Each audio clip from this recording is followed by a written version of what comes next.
حي على الفلاح.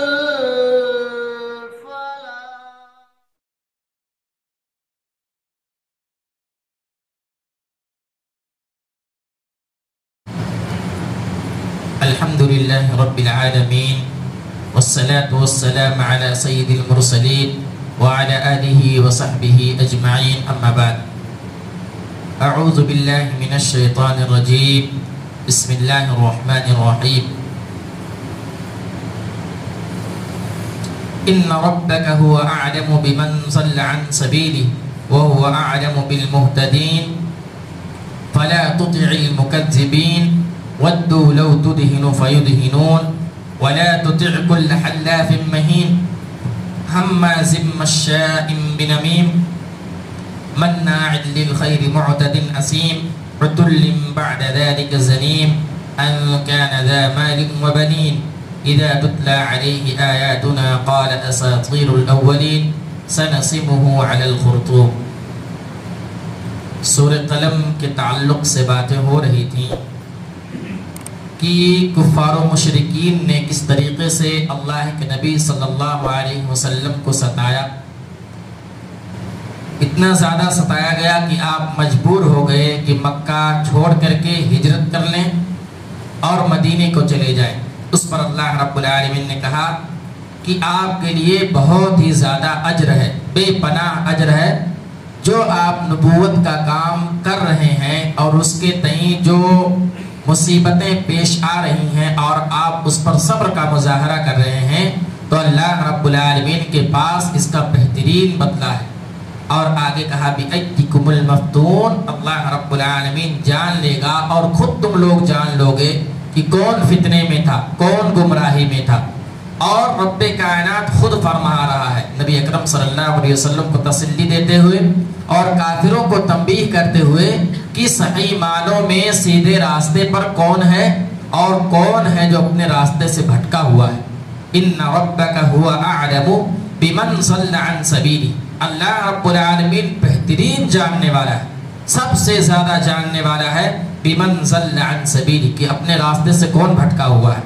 وَهُوَ أَعْلَمُ بِالْمُهْتَدِينَ، اور رب کی ذات وہ ہے جو یہ بھی علم رکھتی ہے، جو یہ بھی چیز جانتی ہے کہ ہدایت یافتہ کون ہے، کون سیدھے راستے پر ہے، کون نیکی کا کام کر رہا ہے.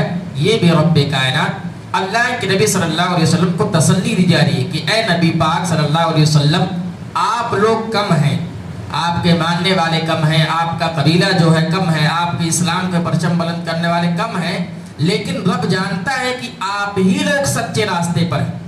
یہ کفار و مشرکین گرچہ بہت زیادہ تعداد میں ہیں، جو ہے ولولے میں ہیں، سیاست میں ہیں، قباحت میں، ہر ایک اعتبار سے مضبوط ہیں، لیکن سچائی پر آپ ہی لوگ ہیں. اور اسی بنا پر اللہ رب العالمین نے کہا فَلَا تُطِعِ الْمُكَذِّبِينَ، تم ان جھوٹوں مکاروں کی اتباع نہیں کرنا، ان کی اطاعت نہیں کرنا. گرچہ یہ لوگ بہت زیادہ مضبوط ہیں، ان کی تعداد زیادہ ہے، آپ لوگ کم ہیں، اسلام کے ماننے والے، دین کی باتیں پھیلانے والے آپ لوگ کم ہیں، لیکن پھر بھی ان لوگوں کی باتیں اور ان لوگوں کی اتباع، ان لوگوں کی فرما برداری نہیں کرنا، کیونکہ یہ لوگ سراسر گمراہی میں ہیں. یہ لوگ بھٹکے ہوئے ہیں، راستے سے بھٹک گئے ہیں، ان کو سمجھ میں نہیں آ رہا ہے کیا صحیح کیا غلط ہے.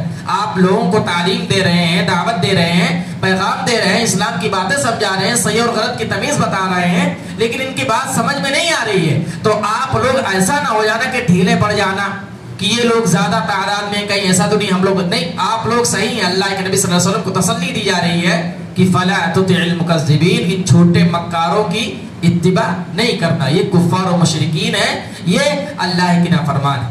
اور آگے کہا وَدُّوا لَوْ تُدْهِنُ فَيُدْهِنُونَ، گرچہ ان کی تعداد زیادہ ہے تو آپ جو ہے وہ چاہتے ہیں کہ آپ ذرا ڈھیلے پڑ جائیں، کہ وہ تعداد میں کفار و مشرکین زیادہ تھے، نبی اکرم صلی اللہ علیہ وسلم کے ماننے والے کم تھے، تو زیادہ کو دیکھ کر کے ایسا نہ ہو جانا کہ آپ ڈھیلے پڑ جانا.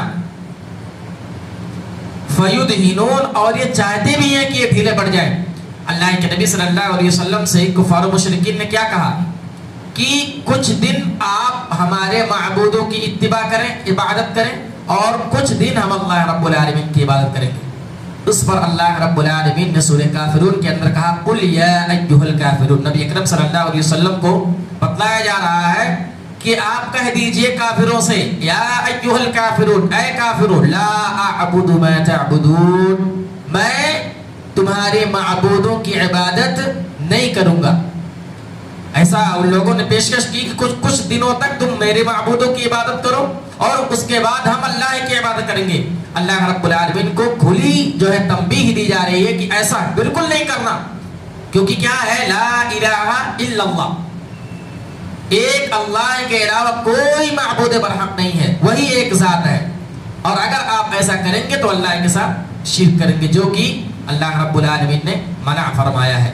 تو یہاں پر یہی کہا گیا ہے کہ ایسا نہ ہو کہ آپ تعداد دیکھ کر کے کافروں کی جو ولولہ دیکھ کر کے ان کی مضبوطی کو دیکھ کر کے آپ ڈھیلے پڑ جائیں اور کوئی چیز کی پیشکش کریں تو آپ ان کی باتوں کو مان لیں. کھلا طور پر کہا گیا کہ کہہ دیجئے لا اعبد ما تعبدون، میں تمہارے معبودوں کی عبادت نہیں کر سکتا. لکم دینکم ولی دین، تمہارا دین تمہارے لیے، میرا دین میرے لیے. اللہ رب العالمین نے یہ کہہ دیا اور نبی اکرم صلی اللہ علیہ وسلم نے کفار و مشرکین سے یہ بات کہی. اور آگے کہہ رہا وَلَا تُطِعْ كُلَّ حَلَّافٍ مَّهِينٍ. کفار و مشرکین جو تھے، اللہ کے جو نافرمان تھے، ان کی قباحت کو بیان کی جا رہی ہے، بد اخلاقیوں کو بیان کیا جا رہا ہے کہ وہ کیسے تھے. وَلَا تُطِعْ، ان کی اتباع نہیں کرنا، كُلَّ حَلَّافٍ مَّهِينٍ، جو بہت زیادہ قسمیں کھاتے، بار بار پر ہر ایک بات پر قسم کھاتے، اپنی بات کو منوانے کے لیے ہر ایک بات پر قسم کھاتے، میں ہی سچ بول رہا ہوں. کل حلاف مہین، اللہ کے نبی صلی اللہ علیہ وسلم کو آگاہ کیا جا رہا ہے کہ زیادہ قسمیں کھانے والے، گرچہ کتنی بھی قسم کھا رہے ہوں، یہ لوگ ان کی اتباع نہیں کر رہے، لوگ جھوٹے ہیں، یہ لوگ مکار ہیں، اپنی باتوں کو منوانے کے لیے قسمیں کھا رہے ہیں، صحیح معنوں میں یہ سچے نہیں ہیں. وَلَا تُطِعْ كُلَّ حَلَّافٍ مَّهِينٍ، زیادہ قسمیں کھانے والوں کی اتباع نہیں کرنا. ہمازٍ مَّشَّاءٍ بِنَمِيمٍ، اور یہ لوگوں کی صفات بیان کرتے ہوئے کہا گیا کہ یہ لوگ عیب جوئی کرتے ہیں، لوگوں میں عیب نکالتے ہیں، لوگوں کی باتیں کرتے ہیں، عیب نکالتے. نبی کریم صلی اللہ علیہ وسلم کو کیا کیا نہیں کہا گیا، عیب نکالتے تھے. مشاء بنمیم، اور چغل خوروں کے ساتھ یہ چلتے ہیں، چغل خوری کرتے رہتے ہیں، یہ ایسا ایسا کر رہے ویسا کر رہے. تو اللہ کے نبی صلی اللہ علیہ وسلم کو بتلایا جا رہا ہے کہ ایسے صفات کے مالک ہیں، ان کے اخلاق درست نہیں ہیں، کفار و مشرکین کے اخلاق درست نہیں ہیں، بد اخلاقی کرتے ہیں، چغل خوری کرتے ہیں، عیب جوئی کرتے ہیں، تو ان کی اتباع آپ بالکل نہیں کرتے. ایک مومن کی صفات یہ ہونی چاہیے کہ ان سب چیزوں سے بچا رہے، وہ عیب جوئی نہ کرے، کسی میں عیب نہ نکالے، اسی طریقے سے جو ہے چغل خوری نہ کرے. اس تمام چیزوں سے ایک مومن پاک ہوتا ہے. تو یہ کافر لوگ ہیں حقیقی معنوں میں، ان کے اندر یہ برائیاں پائی جا رہی ہیں، تو آپ ان کی اتباع بالکل نہیں کرنا، ڈھیلے نہیں پڑنا. آگے کہا مناع للخیر معتد اثیم، یہ وہ لوگ ہیں جو بھلائی کو روکتے ہیں. دین کا کام آپ کر رہے ہیں، لوگوں میں اسلام کی باتیں پھیلا رہے ہیں اور یہ لوگ باتوں کو روک رہے ہیں. اللہ کے نبی صلی اللہ علیہ وسلم لوگوں کو سمجھا کر کے آتے اور ادھر کفار و مشرکین منافقین جو بڑے بڑے سردار تھے وہ جا کر کہتے کیا ان کی بات سن رہے ہو تم، کیا تو بولتے رہتے. اللہ کے نبی صلی اللہ علیہ وسلم کو بولتے کیا سمجھاتے رہتے، ان کی بات نہیں سننا. کیا کہتے مناع للخیر، یہ بھلائیوں کو روکنے والے تھے. اللہ کے نبی کسی کو سمجھاتے اور یہ جا کر کان پھر سے بھر دیتے، نہیں یہ غلط بول رہے ہیں، ان کی بات نہیں ماننا، نبی اکرم صلی اللہ علیہ وسلم کی بات نہیں سننا. معتد اثیم، اور یہ بہت زیادہ گنہگار، حد سے بڑھ جانے والے گنہگار تھے. انہی کے بارے میں قرآن مجید کے اندر ہے کہ وَإِذَا قِيلَ لَهُمْ لَا تُفْسِدُوا فِي الْأَرْضِ قَالُوا إِنَّمَا نَحْنُ مُصْلِحُونَ، کہ جب ان سے کہا جاتا کہ دنیا کے اندر فساد مت پھیلاؤ تو کیا کہتے، ہم فساد پھیلانے والے نہیں ہیں، ہم دنیا کے اندر اصلاح کر رہے ہیں. اللہ رب العالمین الا انہم هم المفسدون ولکن لا یشعرون، صحیح معنوں میں دنیا کے اندر فساد پھیلانے والے یہی لوگ ہیں. وہم لا یشعرون، اور یہ شعور نہیں رکھتے ہیں، ان کو معلوم نہیں ہے یہ دنیا کے اندر فساد پھیلا رہے ہیں. اللہ کے نبی اتنی محنت کر رہے ہیں، اتنی کوشش کر رہے ہیں، لوگوں کو دین کی باتیں، قرآن کی باتیں سمجھا رہے، اور یہ لوگ جا کر کے دوسری باتیں ان کو سمجھا رہے، ان کے کان بھر دے جائے رہے. ان کے بارے میں ان کی یہ خصلت پائی جاتی تھی، یہ بھلائیوں کو روکتے تھے، اللہ کے نبی کی باتوں کو آگے تک نہیں پہنچنے دیتے تھے. معتد اثیم، دنیا کے اندر فساد پھیلانے، حد سے تجاوز کرنے والے. عتل بعد ذلك زنیم، ان کے بارے میں بتائیے قرآن نے اتنا سخت لفظ کا استعمال کیا ہے، مجہول النسب کہا گیا ہے، جن کے نسب کو کچھ پتہ نہ ہو. ایسے لوگ تھے، اتنے بدبخت تھے اللہ کے نبی صلی اللہ علیہ وسلم کو ستاتے تھے، کیا کیا نہیں کرتے تھے. تو قرآن بھی ان کے بارے میں کہ عُتُلٍّ بَعْدَ ذَلِكَ زَنِيمٍ، ان کا مزاج جو تھا بد مزاج تھا، مزاج ان کا صحیح نہیں تھا. اور کہا بعد ذلك زنیم، ان کے نسب کا پتہ نہیں تھا. اللہ رب العالمین نے سخت کلام استعمال کیا کافروں کے بارے میں، مشرکین کے بارے میں، اور فرمایا ان کان ذا مال و بنین. یہ لوگ ایسا کیوں کرتے؟ کیونکہ اللہ رب العالمین نے ان کو دنیا کے اندر مال اور بیٹوں سے نوازا ہے. آج دیکھتے ہیں نا ہم، اور اب مال والا اور جن کے پاس اولاد ہے زیادہ ہے، کتنے پھولے نہیں سماتے، کیسے کیسے کام کرتے. تو یہ کفار و مشرکین کی صفت ہے. یہ لوگ بھی ایسا ہی کرتے تھے اس دنیا کے اندر، جو بھی چاہتے تھے کرتے تھے. کیوں؟ کیونکہ اللہ نے ان کو مال و دولت سے نوازا تھا، ان کا خاندان رتبہ بہت زیادہ تھا، بیٹے تھے، اولاد تھے، تو ان کو گھمنڈ تھا، فخر تھا، اس لیے جو بھی چاہتے تھے کرتے تھے. اللہ رب العالمین نے یہ وجہ بتلائی کہ یہ ایسا کیوں کرتے تھے. اور اللہ کے نبی صلی اللہ علیہ وسلم جب لوگوں کو قرآن کی آیتیں پڑھ کر کے سنا دے تو کیا کہتے؟ قصے کہانیاں بتا رہا. پہلے کے لوگ جو کر چکے ہیں، کر کے باتیں بنا کر کے اپنی طرف سے باتیں کر رہے. اذا تتلى علیہ آیاتنا قال اساطیر الاولین، جب نبی پاک صلی اللہ علیہ وسلم ہماری آیتوں کو پڑھ کر کے سناتے تو کیا کہتے؟ قال اساطیر الاولین، پہلے کے لوگوں کے قصے کہانیاں ہیں. یہ اس میں کوئی حقیقت نہیں ہے. حالانکہ قرآن کے بارے میں کوئی شک نہیں، لا ریب فی، اس میں کوئی شک نہیں ہے. جو بھی چیزیں صحیح سالم میں اللہ کی کلام، اللہ کا کلام ہے، جو بھی چیزیں ہیں وہی قرآن کے بارے میں ہے، وہی قرآن میں ہے، صحیح بات ہے، سچی بات ہے، اس میں کوئی من گھڑت چیزیں نہیں ہیں. تو یہ مشرکین کی صفات ہیں جو اللہ رب العالمین نے بیان فرمایا ہے. اور اس کے سزا کے طور پر کیا کہا؟ سنسمہ علی الخرطوم، ہم ان کے ناک پر داغ لگا دیں گے، ان کے ناک کو کاٹ دیا جائے گا. کہا جاتا ہے کہ جنگ بدر میں جب کفار و مشرکین کا نبی اکرم صلی اللہ علیہ وسلم کی فوج سے، لشکر سے جب بھڑنت ہوئی، جنگ ہوئی، تو جو ہے ان کے ناک کاٹ دیے گئے تھے. 70 مشرکین جو ہے جنگ بدر میں قتل کر دیے گئے تھے اور 70 قیدی بنائے گئے تھے. تو جو قتل کر دیے گئے تھے ان کے ناک پر نشانہ بنایا گیا تھا، ناک کاٹ دیا گیا تھا.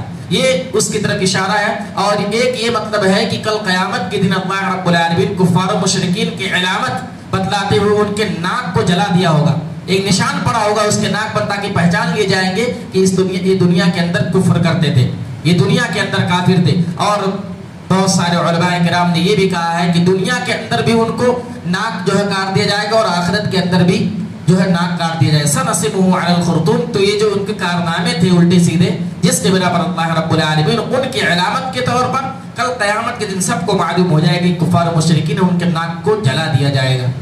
تو یہ اللہ رب العالمین نے صفات بیان فرمائی ہیں ان لوگوں کی جو کفار و مشرکین تھے، نبی اکرم صلی اللہ علیہ وسلم کے ساتھ برا برتاؤ کرتے تھے. اللہ رب العالمین سے دعا ہے کہ اللہ رب العالمین ہمیں ان جیسی صفات سے بچائے. اللہ رب العالمین ہمیں چغل خوری سے، دنیا کے اندر فساد پھیلانے سے، اسی طریقے سے زیادہ جھوٹ بولنے سے، ان سب چیزوں سے اللہ رب العالمین ہم اور آپ کو محفوظ رکھے. اللہ رب العالمین اس مہینے کے اندر زیادہ سے زیادہ عبادت کرنے، قرآن کی تلاوت کرنے، روزوں کا اہتمام کرنے، اللہ رب العالمین سے توبہ اور استغفار کرنے کی توفیق عطا فرمائے. اللہ رب العالمین تو ہمیں کہنے سننے سے زیادہ عمل کرنے کی توفیق عطا فرمائے. آمین. وآخر دعوانا الحمدللہ رب العالمین. السلام علیکم ورحمۃ اللہ.